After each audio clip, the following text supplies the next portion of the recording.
ছেলে বদলায় নাই, তোমার স্বামী মোটেই বদলায় নাই।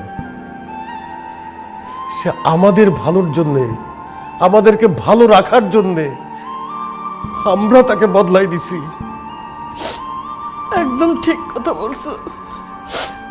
আমার ছেলেটাই আমাদের সবার দায়িত্ব নিতে গিয়ে হাসতে ভুলে গেছে, নিজেকে ভালো রাখতে নিজের আরামায়েশের কথা সব বাদ দিয়ে দিয়েছে।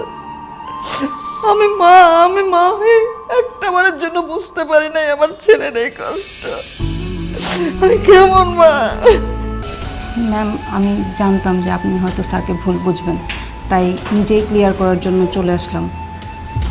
আসলে ম্যাম, আমার হাতে ধাক্কা লেগে স্যারের গায়ে পানি পড়েছিল, সেটাই আমি টিস্যু দিয়ে মুছছিলাম। আর আপনি সেটা দেখেই স্যারকে ভুল বুঝছেন।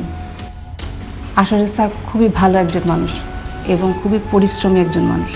তার চেয়ে বড় কথা হচ্ছে স্যার একজন খুবই দায়িত্ববান মানুষ। আমি একজন মেয়ে হয়েও সবসময় চাইবো যেন স্যারের মতো কেউই একজন আমার স্বামী হয়। সেই জায়গা থেকে আপনি আসলে খুবই লাকি একজন পারসন। আবির, আমি আসলে অনেক স্বার্থপর। আমি সবসময় নিজের চিন্তাটাই করেছি। তুমি আমার সঙ্গে ঠিকমতো কথা বলো না, আমার দিকে তাকাও না, আমাকে সময় দাও না, এসব নিয়ে সবসময় আমি ভেবেছি। কিন্তু তোমার যে অফিসে এত কষ্ট হচ্ছে, তুমি আমাদের জন্য যে এত পরিশ্রম করছো, সেটা কখনো ভাবি নাই। কখনো তোমার ক্লান্ত শরীরে হাত বুলিয়ে দেই নাই, তোমাকে নিয়ে চিন্তা করি নাই। তুমি ঠিকই বলছো, আমি তোমাকে সবসময় প্রেমিক আবির হিসেবেই দেখেছি,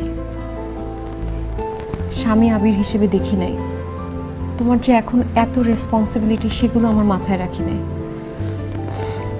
আসলে প্রেমিক আর স্বামী কখনো এক হয় না। আমি তোমার স্ত্রী, তোমার অর্ধাঙ্গিনী। আজকে থেকে তোমার পরিশ্রম, তোমার টেনশন, তোমার কাজের প্রেশার, ভালো মন্দ সব কিছুর দায়িত্ব আমি নিলাম। আমাকে তুমি মাফ করে দাও।